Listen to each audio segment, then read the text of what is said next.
Hey, what's going on, guys? I hope you guys are having a good day. I'm Dr. Boyce Watkins from Your Black World in the Black Business School, and I am here with you tonight. And for the first time, actually, I'm joining. I get a chance to go live on Fly Nubian Queen. I haven't gone live on Fly Nubian Queen before, so I want to say hi to all the queens and kings on Fly Nubian Queen. In case you don't know, Fly Nubian Media, Fly Nubian Queen is part of Fly Nubian Media, which is an organization that we put together as a partnership to expand the new Black media, to basically have more platforms where Black people can express their voice. You've seen some of the people on Fly Nubian Queen. You've seen Michi X. You've seen Vicky Dillard. You've seen all kinds of Dolores Jones, Dr. Shauna Etienne, lots of really brilliant, intelligent people, Danica Marie. The list goes on in terms of Black people that are providing a perspective that you don't see on mainstream TV. The main thing that we wanted to do with Fly Nubian Media and Boyce Watkins Enterprises and Boyce Watkins Films and everything else we have in place is to give a perspective that is different from what you're seeing out in the world, and I think we've done that. Boyce Watkins Films, we produce films like Resurrecting Black Wall Street, The Blueprint. We produce films like, where's some others? Democracy, A Black American Horror Story, The Black Love Blueprint, to promote Black love in relationships and marriage and things like that in the Black community. So it's so far so good. It's going well. And I want to say thank you to those who've been supporting what we're doing. Hey, Joker, how are you? Let me see who's here on, I see a few folks here on Twitter. Twitter is Dr. Boyce Watkins 1. So if you want to check us out on Twitter, just go to Dr. Boyce Watkins 1. We need a Black-owned pizza place. Yeah, we do, right? But we probably need to eat less pizza, right? I want to say hi to Nakia Clark. I think your kid's very honest and informative, especially to ADOS. Michael Jackson's innocent, no evidence after all these years. Dr. Watkins, we need you. We need you, God. Oh, thank you, Bahir Ali. I appreciate that. Hey, Janie, how are you? Okay, so let's jump into the conversation. So a lot of you have been following what's been going on with the Michael Jackson stuff. A lot of you have been following the whole conversation, the whole issue of Oprah doing what some have argued to be a smear job of Michael. You're smearing a dead guy, right? So a lot of people have an issue with that. What people also have a bigger issue with is the fact that there's just some weird stuff going on with that case in terms of when Oprah decided that she wanted to go and talk about Michael. It happens to be the same week as the Harvey Weinstein trial. So some people say that she's trying to take attention off of the Harvey Weinstein case. I don't know, but it does seem awfully shaky. But what I wanted to do is introduce you guys to some information that we have put together. What we've been doing is we've been putting out polls. We've been polling the community to try to see, what do Black people think about Oprah? Like not just Oprah, but Michael Jackson, Oprah, all of this. And so we polled people on Your Black World. Your Black World, we have about 330,000 Black people that subscribe on that platform. And also on my channel, the Boyce Watkins channel, which has about 70,000 subscribers. And we basically asked them, I was really curious. I said, we asked them, do you think Michael Jackson is innocent or guilty of child molestation? And what really got me, which I thought was really interesting, really honestly surprising, is 89% of the respondents, 89% said they believe he's innocent. 89% of the Black folks that responded, and this is mostly Black people, right? I'm sure if you polled white folks, it would be more of a mixed bag. But for Black folks, it's overwhelming, absolutely overwhelming that people think he's innocent. We asked Fly Nubian Queen, which is mostly Black women. Do you think Michael Jackson's innocent or guilty of child molestation? 96% said innocent. And so the poll results are fascinating to me. Then I went to Twitter and I said, I asked my friends on Twitter, do you think Michael Jackson's innocent or guilty? I have about 96,000 people on Twitter, something like that, closing in on 100,000, but I ain't nobody. So who am I to act like I could ever have 100,000 Twitter followers? If you want to help me get to 100,000, feel free. You can go to Dr. Boyce Watkins 1 and the number 1 at the end. The poll results on the Twitter page were, let me see, I'm pulling this up right now. Please hit the thumbs up button if you're on YouTube. Please hit the thumbs up button so other people will see this conversation. On Twitter, the numbers were 75%. 75% of the respondents said they believe Michael's innocent. 25% believe he's guilty. and we didn't give people a middle of the ground answer. We didn't give people room to even say, I don't know. We wanted to know. We want to know what you think. We don't want to know what you think you think. We want to know what you really think. So basically, the vast majority of most of the respondents in the survey believe Michael's innocent. So what does that say for Oprah?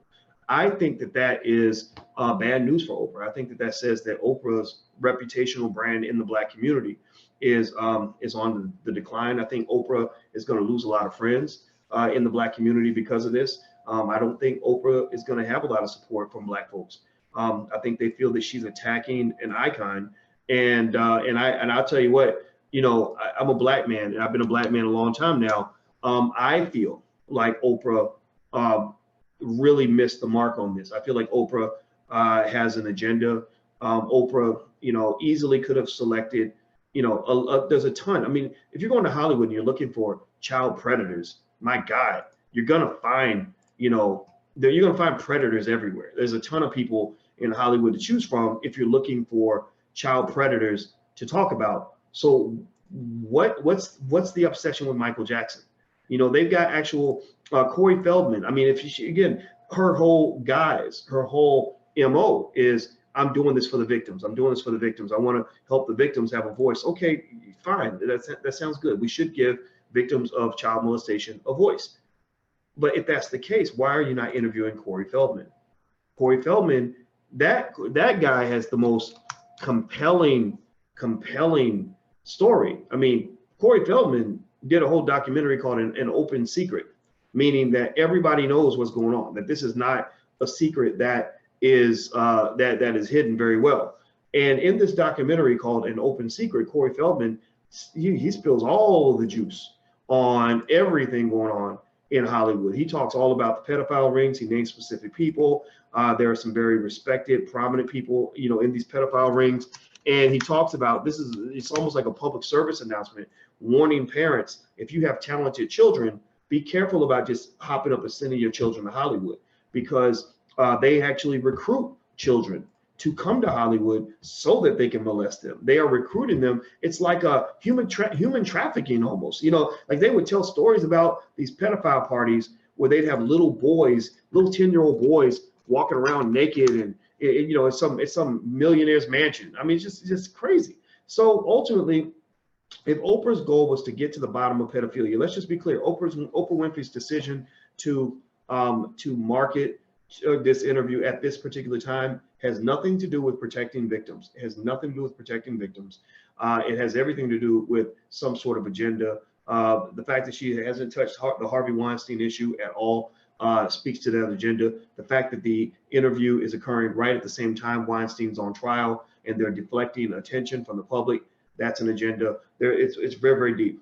Now, do me a favor, if you're on social media, if you're on YouTube, please hit the thumbs up button. If you're on Twitter, please hit the share button, share this or retweet this conversation so other people can participate. If you're on any platform at all, make sure you subscribe to drboycetv.com. That's drboycetv.com. I see somebody mentioned in here. Who was it? Janie says, I enrolled in the Black Business School. You are definitely somebody. Well, I appreciate that. Those kind words. Thank you very much. If you are interested in financial literacy, you want to learn how to invest in the stock market, I could teach you how to invest in 10 minutes with $10. So feel free to go to theblackbusinessschool.com. Don't forget the THE, theblackbusinessschool.com. There are programs where you can get started for free. There are low-cost programs that are $3 or $4 a day.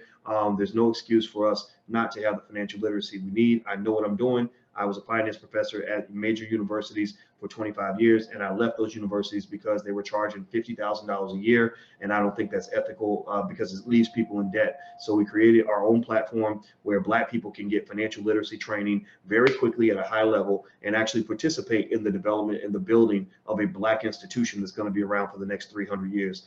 We must develop our own institutions. We have to get back to the way we were thinking about ourselves before integration. Before integration, we didn't try to just get on other people's media outlets. We would try to create our own. Before integration, we didn't just try to get into somebody else's sports league. We created the Negro Leagues. Before integration, we didn't just try to get into other people's schools. We built schools, right? So I want to build a school. And we have built a school. We have 70,000 students in the Black Business School. The customer service is superb. The learning is superb. We have programs and in seminars and classroom meetings and networking sessions every single week. So when you walk out of there, you will know how to invest in the stock market. You will know how to start your own business. You will know how to buy your home. You will know how to buy investment property. We have a ton of experts that can get you started, lawyers on down. So feel free to go to theblackbusinessschool.com or drboycebooks.com is where I have some books that you can take a look at. drboycebooks.com. Okay, so let's jump in here. Let's see. News alert: R. Kelly's road manager admits his kid's mother was 17. Yeah, I think with R. Kelly, I think that we're kind of beyond trying to prove that he did it. That he has never slept with an underage girl. I believe that he has. I think that R. Kelly's guilt or innocence is secondary to the broader issue. Let's just be clear. We know for a fact that Elvis Presley slept with underage girls. We know for a fact that Hugh Hefner had underage girls in the Playboy Mansion, probably in the hundreds. We know that Bill Clinton has been accused of sleeping with underage girls, raping them all. And we know Donald Trump has been accused of this. If you really want to talk about people accused of getting with underage girls, that's not an uncommon crime. It doesn't mean that it's right though, but it's not uncommon. And it is different from, say, pedophilia. Pedophilia is completely unnatural, whereas sleeping with a 17-year-old when you're 22 is something that is illegal, right? There's a difference between what's unnatural and what is illegal. And so with R. Kelly, I do believe he engaged in illegal behavior with young women. But the thing about it is, the issue is not whether he's guilty or innocent. The issue is whether or not there's a reason that they're putting black men out here in the forefront as the face of predatory behavior, where they're not even really talking about what the white guys are doing. That's racism. I mean, that's been going on for hundreds of years. That isn't new. That didn't just start with R. Kelly and Bill Cosby and Michael Jackson. It was happening 200 years ago. Now, here's another little interesting factoid I dug up on my research online. As I dig this up, please hit that thumbs up button. Stop right now. Please hit that thumbs up button. We need you to do that so more people will see the live stream. Please hit the thumbs up button. Okay, so this article is from Billboard, and it talks about Michael Jackson's streams. And basically what they've concluded is that his streams and sales have increased since this documentary came out, that he's actually making more money, that there is no mute Michael Jackson campaign out there that's going to work. They're not going to be able to mute Michael Jackson. They're not going to be able to shut him down. He is too much of a force. He's too talented. His music is too good. They did say the airplay has declined. So he's not getting as much airplay this week as he did, say, last week.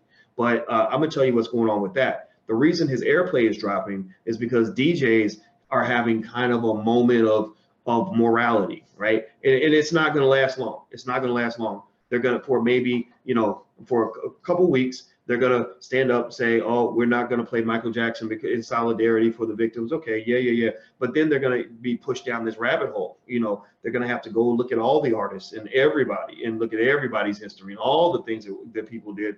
I mean, when you go through all these musical greats, you find a lot of sexual insanity that kind of happened in their lives. You saw, not just Jerry Lee Lewis and stuff like that, but I mean, there's so many people, black, white, otherwise, who are musical artists who did all kinds of stuff while they were alive. And you can't, that's a house that's too big to clean. You can't clean that whole house. You can't, we do that, we won't have no music to listen to. We won't have nothing to listen to, right? So ultimately what is going to probably happen is Michael Jackson's going to make more money from this documentary, mainly because of this. Here's where the documentary backfired on those who are seeking to destroy his image. The documentary backfired for those people because when you start talking about Michael Jackson a whole lot, people start saying, I remember how great he was. And you're on your Spotify, and I was riding with the Queen. We're in the car, we're on Spotify, and I was like, since we're talking about Michael Jackson, let's play some old Michael Jackson. And that's what people are doing. People are remembering how talented he is.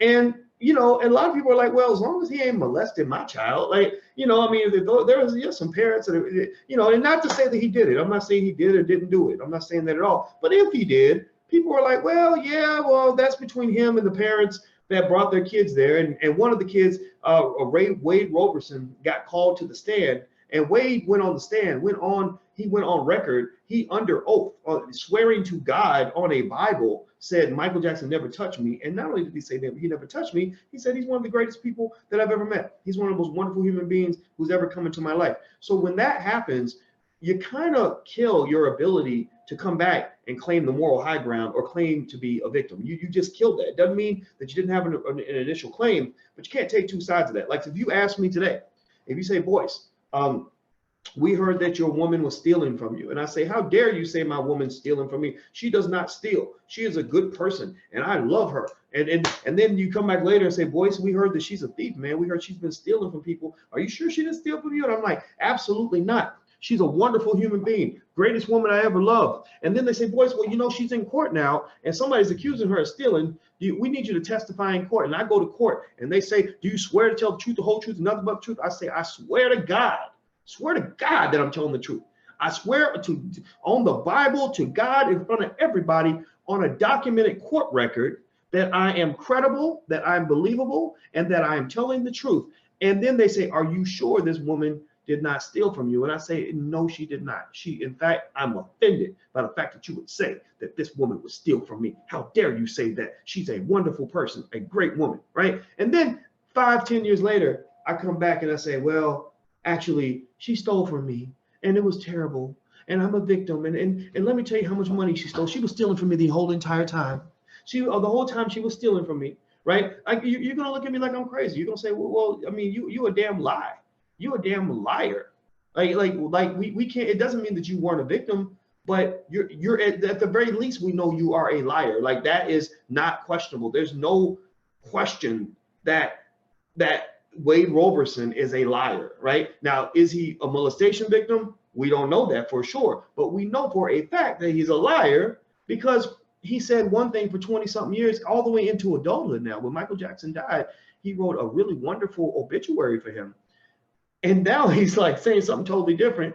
And he just happened to change his opinion when they wouldn't give him the money he wanted, when he was looking for money and they told him no, right? So that doesn't mean that this couldn't have happened. It means that if you believe that you have to prove things in order to attack people, if you believe that proof matters, well, he doesn't have any proof. He doesn't have a leg to stand on, right? So because you can't tell me to believe you 1 minute and then not believe you the next, or to say, well, if you really respect me, you'll believe what I'm saying, and then I believe you, and then later on you say, no, but I don't want, you shouldn't have believed what I was saying, you shouldn't have listened to me back then, but now I want you to really listen to me, now I want you to believe me. Get the hell up out of here. I mean, again, and if Michael was in this whole pedophilia thing his whole life, 30 years, I mean, pedophiles don't just have 1 or 2 victims. Most of them have dozens of victims, dozens of people. So I'd be curious to see a more holistic picture of both Michael Jackson and also R. Kelly and Bill Cosby.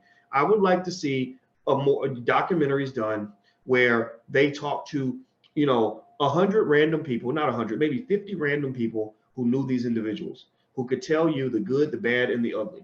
If somebody's only telling you the ugly, that means that they're telling you a lie.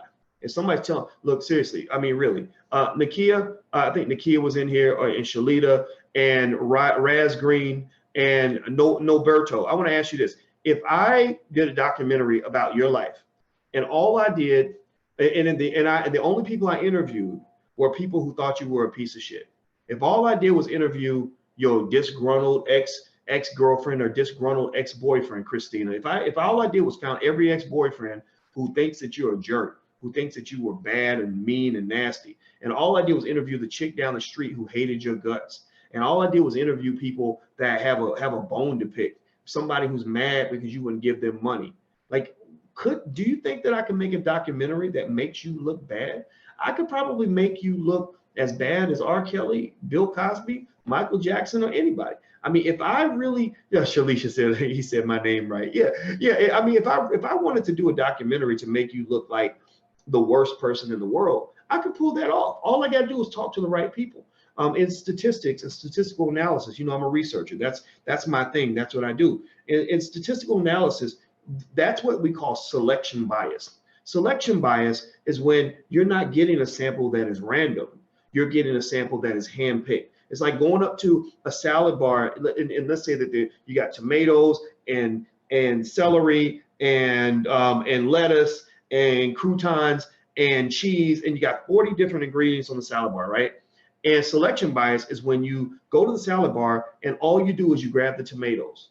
You don't grab anything else. You don't pick any celery. You don't pick any lettuce. You don't pick any croutons. All you do is you grab You just keep grabbing the tomatoes, and then you walk away with this big bowl of tomatoes, right? And somebody says, tell us about the salad bar. And you say, it's just filled with tomatoes. My God, look at all these tomatoes on the salad bar, right? Well, somebody who's smart is going to say, come on, that's bullshit.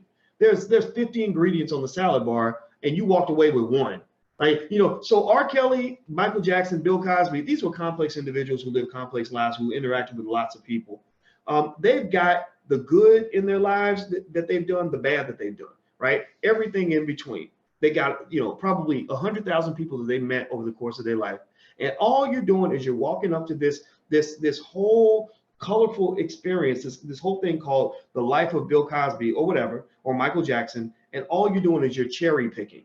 You're literally picking out the people who have a bone to pick, right? You're looking for anybody, and you're not even questioning them. That was another issue. That was another thing that they challenged when I did my live stream earlier today. And listen, go check that video out. It's on drboycetv.com. Go find that video, because there was I played back an interview that was done with a journalist at Mediaite who basically broke down, you know, why all of this was nonsense, why all of this doesn't make any sense. So effectively, you know, it's ridiculous. So even if Michael was guilty, all of this is completely unfair. There's no question about that.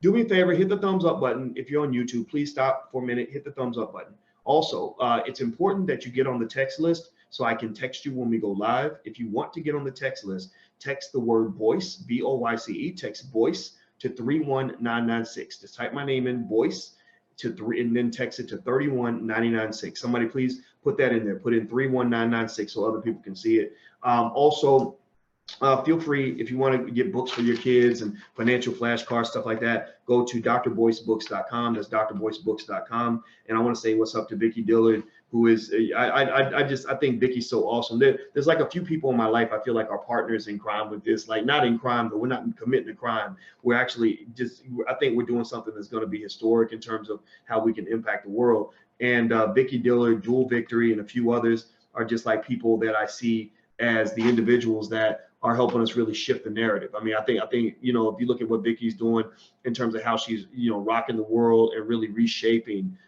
everything in terms of how Black people are seen, how Black media conducts itself, how Black folks are approached during elections. I think it's great to raise hell with you, Vicky. I think that you, what you're doing is really changing the trajectory of the Black community now and forever. And so I want to make sure everybody knows how great this woman is.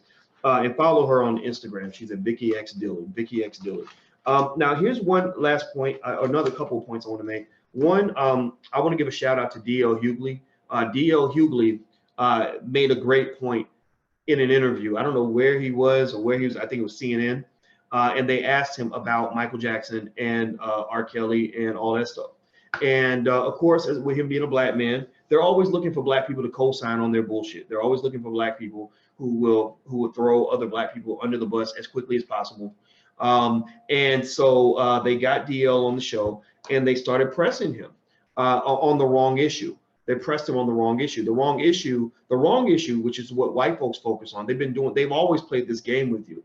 The wrong issue is when they say something like, well, I mean, come on, you know, it's R. Kelly. Like, do you believe that he's innocent, or do you believe that he's guilty, right? That's the wrong issue. But that's the issue that they'll press on. They'll press on whether or not you believe R. Kelly is innocent or guilty. And the reason that's the wrong issue is because that's deflecting from the core issue. The core issue is not whether or not R. Kelly or Michael Jackson are innocent or guilty. The core issue is whether or not there is racial bias in the way the guilt or innocence of a Black man or Black woman is portrayed, as opposed to the guilt or innocence of a white man or white woman, right? In fact, I wrote a book about this, actually. I wrote a book about this whole topic in 2004. And the book was called, What If George Bush Were a Black Man? What If George Bush Were a Black Man? The book's out there somewhere on Amazon if you ever want to go look it up. And in this book, the point I made in this book was, I said, look, we know that there are guilty people in the Black community. Now, like, you'd be stupid to think that every Black person, you know, will go through life and never commit a crime. We know this, but we also know that there are guilty people in the white community. And so, given that we know that there's guilty people in the white community and that there's guilty people in the Black community, Why is it that it just so happens that all the prisons are filled up with black people? Now white people will come and give you a dumb answer. They're going to give you, when it comes to white supremacy, they get like Bernie Sanders. They get real stupid real fast. They get real dumb. They play retarded. So what they'll do, what white people will say is that if black people don't want to go to prison, they'll stop committing crimes. They'll say, well, of course he got 40 years in prison. You shouldn't sell drugs. If you sell drugs, then you should go to prison, shouldn't you? And we'll sit there, and if we're playing checkers and not chess, then they're going to be like checkmate on your ass, because they're going to get you caught up into standard Negro thinking, which is it is wrong. It is wrong to commit the crimes. I mean, if we want to keep the boys out of prison, y'all need to stop breaking the law. Y'all need to stop misbehaving. Y'all need to quit that stuff. Because that's why they got you locked up, right? Like, we'll fall into that trap.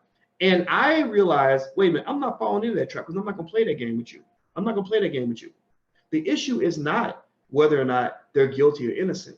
The issue is, if you have two guilty people, one white, one black, why is it that the black man is more likely to get arrested than the white person? We talk about slanging crack and having drugs on them. I mean, I taught at Syracuse University.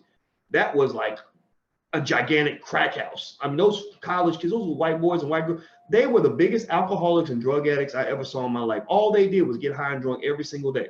If they did one raid on that campus, half the damn school would have been in a penitentiary, seriously. But they'll never raid a college campus like they'll go raid the hood, right? So the core issue is not whether he's guilty or innocent. The question is, if he's black versus white and they're both guilty, why is it that the black man is more likely to get arrested than the white man? If they're both guilty and one's black, one's white, why is it that the black man is more likely to go to prison when he goes to court and the white boy is more likely to get off? If they're both guilty and one's black, one's white, why is it that the white boy's sentence is going to be this long, and the black boy's sentence might be 20, 30, 40 years long, right? That's the issue. That's the question. That's the secondary issue, the lower level thinking that must be applied when you're analyzing these things. It cannot come down to, well, is he bad or is he not? I mean, shoot, if I go in here and I punch my, we got an 8-year-old in the house. If I punch my 8-year-old in the face and I say, and you say, well, Boyce, why did you punch her in the face? Like, you shouldn't punch an 8-year-old girl. And I say, well, the little motherfucker didn't do her homework. Her little ass needs to understand education's important. And you say, but Boyce, you can't do that. Like, stop it. Like, we need to protect this girl from Boyce. And then let's say I come back to you and I say, but what are you saying? Are you saying that education's not important? Right? And you're like, no, Boyce, education is important, but you can't go punching little girls. So what are you trying to say? Are you trying to say that she did her homework? Because I know she didn't do her homework. Are you saying that she did it? Are you saying that I'm lying? Right? And you would say, no, Boyce, you're not lying. She didn't do her homework. And yes, education is important. And yes, she did misbehave. The point you're making is not that she did her homework and I'm saying she didn't. The point you're making is, even if she didn't do her homework, that this was unfair and disparate treatment, that my reaction was overkill and ridiculous, that it was a denial of due process to this little girl, right? So you can engage in overkill in the punishment of a guilty person, which is a denial of justice. And that's what's happened to the black man for the last 400 years. The solution for these inequities is not to run around here and say, well, no black person should ever commit a crime. That's not realistic. That's not realistic. We always going to have people out here doing all kinds of ridiculous stuff. Y'all know that. Y'all see black folks all around you. We surrounded by the Negro naysayers and the Coon Collective and black people that get into all kinds of bullshit, right? We know this is going to happen. The question is, are we going to, as a society, ever gain the ability to give the same fairness and justice to, say, a black man that we would to, say, a white woman? Because let's be clear, if R. Kelly was a white female, or Michael Jackson was a white female, or Bill Cosby was a white female, none of this would be on TV. Bill Cosby could have done the exact same thing, drugged and raped people, raped them, drugged them. I'm sure there's some women out here that will drug a man. I've heard about women using date rape drugs, actually. But usually it's not so they can rape you. They'll rape your pockets. Like they want to set you up to get robbed or whatever, right? I don't imagine any white female being accused with no evidence with no evidence of using date rape drugs on somebody, on men, women, whatever, maybe so she could fill you up, maybe so she could get your money. I cannot imagine a white female getting sent to prison under these same circumstances, and neither can you. I cannot imagine a white female ever being positioned as public enemy number one, as being positioned as the face of predatory behavior. I can't imagine that, right? So why is it that you're allowing this to happen and you're not saying anything about this? Now, Susie Hit says, stay on topic, please. You're rambling. Get up out of here. There you go. Block her ass. Get up out of here. She's not smart enough to be part of this conversation. So take your monkey ass home. Do me a favor. Hit the thumbs up button. Everybody, please hit the thumbs up button. Take a second, hit the thumbs up button. Also, if you want a free e-copy of my book, It Takes a Village to Raise the Bar, please go to drboycewatkins.net. That's drboycewatkins.net. The other thing I want to mention real quick is, one thing D.L. Hughley said that I thought was great was when they asked him this question, they tried to pin him down and ask him, and maybe she was actually kind of right. I did actually jump off the topic a little bit. So, but Susie, her ass still out of here. So fuck Susie. But anyway, so, but here's the thing with D.L. Hughley. Here's what happened with D.L. So they tried to hem D.L. down. They tried to say, well, how can you support R. Kelly? Or how can you listen to R. Kelly's music knowing that he did these things? How can you listen to Michael Jackson music knowing that he might have done these things? And you know what he said? I thought this was great. I said, DL, that's my man. He said, the same way I can listen to the Star Spangled Banner. I think that's what he said. Did he say the Star Spangled Banner or the national anthem? I guess it's all the same thing. But he said the same way I can listen to the national anthem. I said, God damn, that was brilliant. That is so simple yet so smart. Kudos to DL.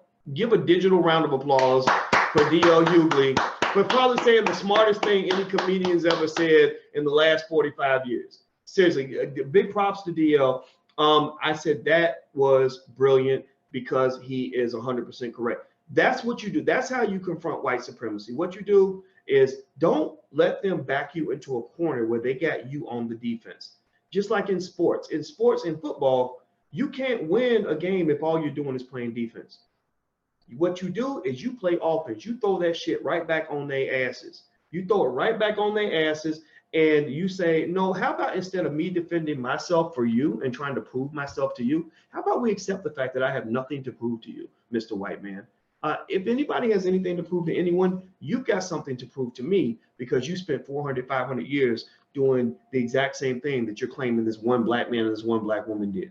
Now, it doesn't mean, now, sure, we could deal with Michael Jackson, we could deal with R. Kelly or anybody who hurts black girls. I mean, that's a concern for anybody in the community. It should be a concern, just so you know. If somebody hurts black children, then yeah, I mean, that should be a concern. We know this, right? But at the end of the day, we know that they're on some BS. When you're literally walking past 1,000 white predators to get to the one black one, and you're saying, we're stopping the predators by going after this Negro, well, I mean, you're kind of just participating in a lynching. White people they know lynching. They know lynching the way McDonald's knows hamburgers. They've been doing that for hundreds of years, over 1 billion served, just like McDonald's, over 1 billion served because they've been lynching since we got off of slave ships. And so one other thing that I thought was really interesting, and we talked this briefly today, and I'll mention this. I'm gonna throw this back with Oprah right quick. With Oprah, what Oprah is doing by doing this documentary or doing this interview right after the documentary, right during the Harvey Weinstein trial, is she is doing something that happened during slavery on a regular basis. Slavery is what they call, during slavery, it was called meritorious manumission. It's basically a method through which you earn favor with whites by doing favors for whites. And the way you earn meritorious manumission, there's 3 ways you can earn it. You earn it by entertaining whites. You earn it by attacking black people or undermining anything in the black community. You also earn it by protecting whites, right? So those are the 3 ways you earn it. So you earn it through entertainment, protection, or attacking other black people. Well, that's exactly what Oprah is doing. It's not a coincidence Oprah's worth $2.53 billion because she's engaged in specifically meritorious manumission. She is entertaining whites. I mean, she's made her whole career out of entertaining white people. She's the ultimate mammy. They've loved her since Color Purple. 2, she is attacking black people, right? She's going after Michael Jackson. They don't want to do it themselves, so it makes them feel better when they get a black person to go do the lynching for them. I prefer to let white people do their dirty work on their own. Three, she's protecting white people. She's protecting Harvey Weinstein. She's not saying anything about any of her friends that are connected to these pedophile rings. She's not saying anything about her friend Harvey Weinstein and his trial this week. She's not covering that at all. So you're telling me, you're trying to convince me that you're protecting people from or you're protecting victims from predators, but you're not going after actual predators. You're going after black people. Okay, whatever. So she's earning her meritorious manumission. And the thing about meritorious manumission, I'm going to read a little bit from Dr. Claude Anderson's book, Black Labor, White Wealth. And I'll explain kind of how meritorious manumission works so you can understand why Oprah and others like her believe that this is the pathway to success for black people. Integrationists, those that believe that the best way for black people to succeed is to be down with whites, do what whites do, get into white culture, become buddies with whites. That's pretty much what's happening here. So what it says here on page 166 in the book, Black Labor, White Wealth, which is a great book, by the way. Everybody should read this book. He says meritorious manumission was the legal act of freeing a slave for good deeds as defined by the national public policy. So this wasn't just a custom. This was actually a policy. Meritorious manumission could be granted to a slave who distinguished himself or herself by saving the life of the white master, inventing a new medicine, or snitching on fellow slaves. This was a destructive weapon in the slaveholder's arsenal and a powerful component of the public policy. The importance that whites placed on black informants is emphatically demonstrated by a rare monument that the town of Harper's Ferry erected to honor Hayward Shepherd, a black man who was killed by the totally committed abolitionist John Brown and his raiding party shortly before the beginning of the Civil War. Hayward Shepherd was shot dead by John Brown's party when he recognized John Brown and attempted to warn the white folks in town that they were there to free the slaves. In grateful recognition for placing the economic interests of the slaveholders above the freedom of his own people, the town erected the only monument honoring a black man who could be appropriately described as a Sambo. So Oprah is, she's a modern day Sambo for some of this. It's kind of ridiculous. Since the black civil rights movement of the late 1960s, the statue has been stored beside the city's major museum and covered with a wooden box. Meritorious manumission was not only used as an instrument to reward blacks, but it was a device, pay attention now, it was a device for destroying black unity and race loyalty. It created a very effective informant system. The meritorious manumission policy introduced a strong element of distrust among the slaves and made it more difficult for slaves to organize a revolt.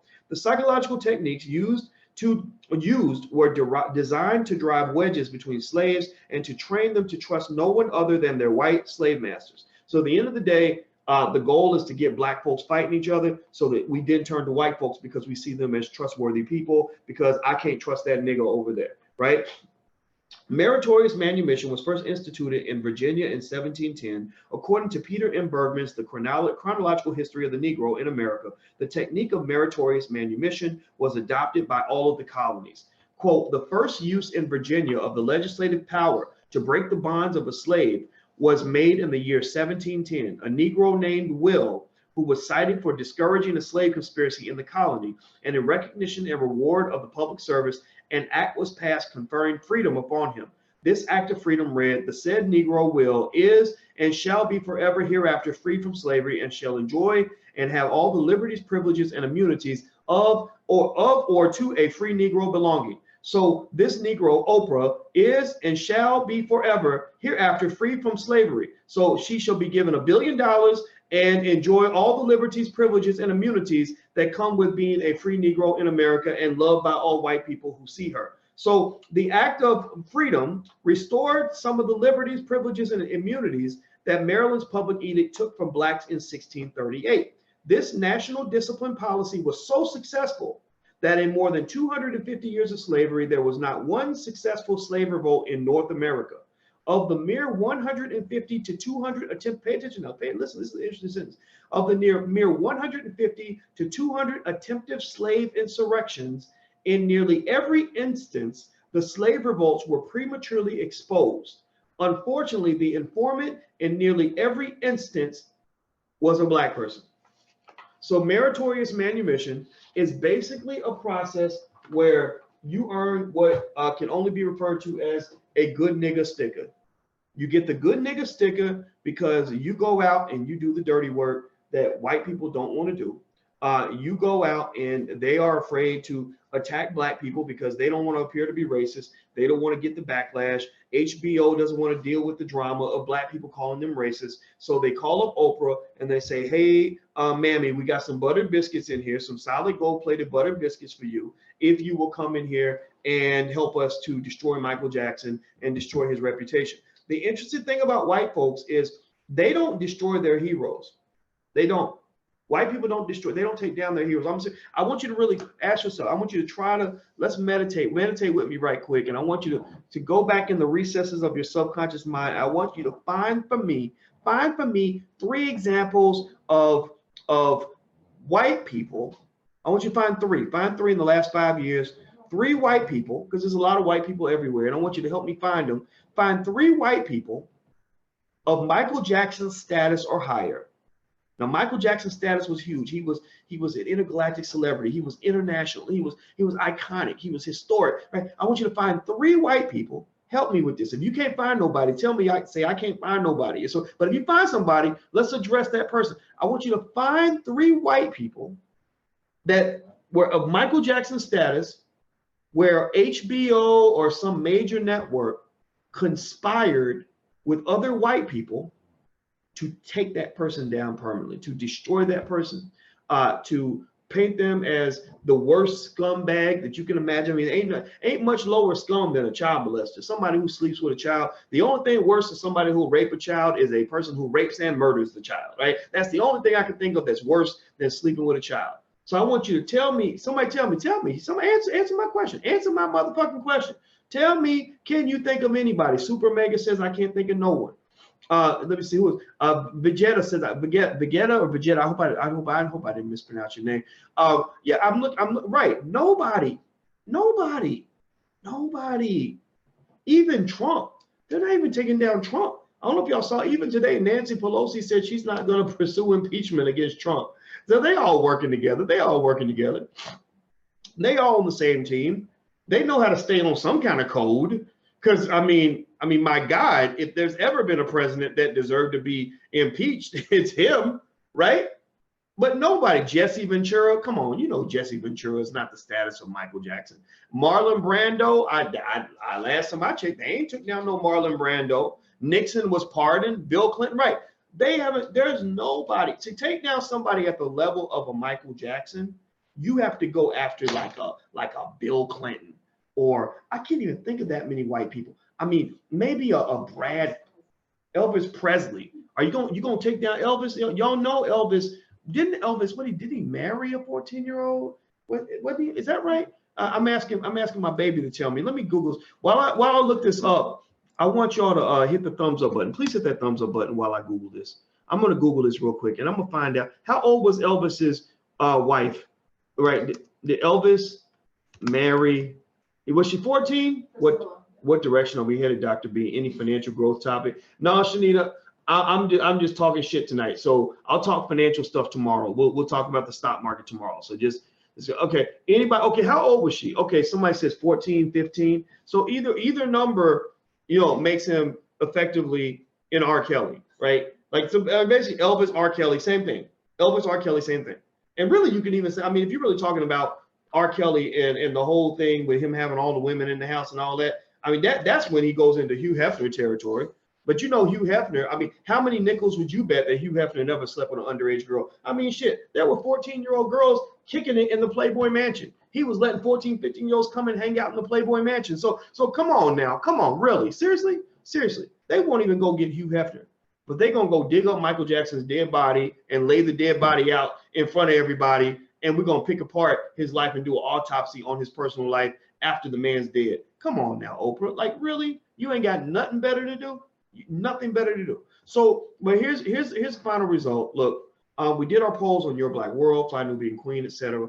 Our conclusion, what we found is that well over 90-something% of all the respondents, most of whom are black people roll with us. You got to be super black to want to hang out with us. Either super black or a really cool white person. If you're white, watch this. Any white people in the room, if you're white, say something. Say, I'm white and I like to listen to you. Say something. All the white people in the house talk. I bet you that you're going to hear crickets. You might see one person, maybe two, but you're not going to see a whole lot. White people don't hang out with us. So most of the people that respond to the polls were white people. Black people. And the majority of the black people, okay, me, who's that? Okay, I see, okay, a few white people, half white, you still black. That's what's that, the one drop rule or something, like, you a nigga like me. So in the eyes of white folks, now I don't think you're a nigga, but they do, right? So let's just be clear. Let's make sure we know that. Okay, look, I'm looking here. Nope, I'm white. Okay, I'm white. Tell me if you're white or black. If you're black, you can say I'm black. Okay, look, Sierra's white. Okay, that's all right. You cool. You down with us. We love you, Sierra. You welcome here. And I want everybody to know that I will never reject a person from this space because of the color of their skin. I just need you to understand who we are and what we believe in and what we represent. As long as you're down with that, as long as you respect that, then you're welcome. You can come in here, you can join the Black Business School. I'm sure we got white people in the Black Business School, and we'll never mistreat you. We'll never do to you what others have done to us. That's not what we believe in. But at the same time, you got to understand, in this space, blackness lives and blackness runs supreme. Blackness runs proud, and we're not bowing and folding to nobody. Okay, so the poll results is that the vast majority of people, over 90%, vast majority of black people believe that Michael Jackson is innocent. Also, I mentioned earlier in the conversation that Michael Jackson's streams of music have actually gone up. His sales have gone up. So I don't know if that was their intention. I think that they're trying to mute him, trying to shut him down. They're not going to be able to do that. It's not going to be possible. Even the DJs that are stopping. Okay, Barbara Cole says she's white. Okay, we love you too, Barbara. You honorary. You could be our Rachel Dolezal. You all right with us? We love you. Anyway, so the DJs. I believe that the DJs who are not playing the music are going to be. They're going to change their tune. Give them a month. They'll start playing it again. I don't think it's going to affect his legacy very much. Even I was listening to Michael Jackson music because I was like, he's really talented. And I don't think that we want to get into a world where we're going to start nullifying everything somebody did because we don't like one section of their life. I'm just not a big fan of that. Even, I don't know if you guys follow sports at all, but Joe Paterno, they did that to Joe Paterno, where apparently somebody on his staff did something that was terrible with children. And because Joe reported it to the president of the university and not to the police, he did report it, but he reported it to the president of the university, not to the police. They took down his statue. They destroyed his whole legacy. And that's 50, 60 years of hard work that this man had put in, dedication he put in. I didn't think it was right. It was a Jerry Sandusky scandal. I believe Jerry Sandusky is responsible for what Jerry Sandusky did. I'm not a believer that everybody who knew you, everybody who had any idea, any inkling that you were doing something wrong, should be held accountable at the same level that you should. Sure, we should all be made to feel guilty. Sure, we should maybe experience a little punishment, but the idea of destroying people because of who they're connected to, which is what they call guilt by association, is kind of ridiculous. It reminds me of like the RICO laws. When they started putting the RICO laws in place, they started locking up anybody who was connected to the criminal, anybody that even played any part. So that means that there were people who went to prison for 30 years because they knew somebody, they had a friend who was a drug dealer, and the drug dealer gave them, a couple $100s, right? They literally were going to prison for the rest of their lives just because of who their friends were. I'm not a fan of that. I'm not a big believer in any of that. So I think that with all of this, guilt by association doesn't apply. I think that the last piece I'll throw in there is don't forget with Oprah. I think Oprah should be ashamed. I think Oprah, there's a hashtag going around called Oprah So White. I started that hashtag, and I'm glad that hashtag is trending. I put that hashtag up, Oprah So White, and people have run with it, and all kinds of people are responding. Feel free to go on Twitter or somewhere and use the hashtag. And basically, it's kind of funny. Like, people say Oprah So White that she called the police on Marcus Garvey because he held an illegal picnic in heaven, right? Just dumb shit like that, right? So if you want to use a hashtag, feel free to use it. But I think that she needs to be kind of clowned for this. I think she needs to be called out for this. I think that people have to call it for what it is. In another life, Oprah sounds like she would have been a Klansman. I think she should be absolutely ashamed of her participation in any of this. They are using you, and you shouldn't allow that. And I think it's ridiculous. So I'm gonna get out of here. Last but not least, do me a favor. Please hit the thumbs up button. Please hit the thumbs up button if you are on YouTube or anywhere else. If you're on Twitter, please retweet. Please hit the retweet button. It really helps us a lot. If you're on Instagram, I just want to say hi. I don't know what y'all can do, but feel free to follow us on drboycetv.com. Make sure you subscribe, drboycetv.com. Twitter is Dr. Boyce Watkins 1. Instagram is The Real Boyce Watkins. And as you know, we always find interesting things to talk about. And I do streams of consciousness. And some people like it, some people don't. But I hope that you guys like it. And I hope that this helps you to find ways to think about things in more analytical ways. We are the home of intelligent Black people. So if you want to support the platform on any level and be one of the supporters of the new Black media, you can actually go sign up and become a patron of some small amount. I mean, the amount of money that you might spend at McDonald's or Burger King or Target or Taco Bell, we'd ask that you consider giving that to Black media so that we can apply this and hire Black people and get Black things done. Feel free to go to intelligentblackpeople.com. That's intelligentblackpeople.com. Also, if you want to buy books for your family, we have a ton of books at drboycebooks.com. That's drboycebooks.com. So thank you very much, Gary and Sydney and Manny and T. Johnson. I'm about to go because my woman's been waiting here patiently for me, and we're going to go and spend our evening time watching TV and hanging out a little bit with Netflix and chill, y'all. That's what's about to be, Netflix and chill, right, baby? All right. So I'll see you all later. Have a good day. Talk to you soon. Love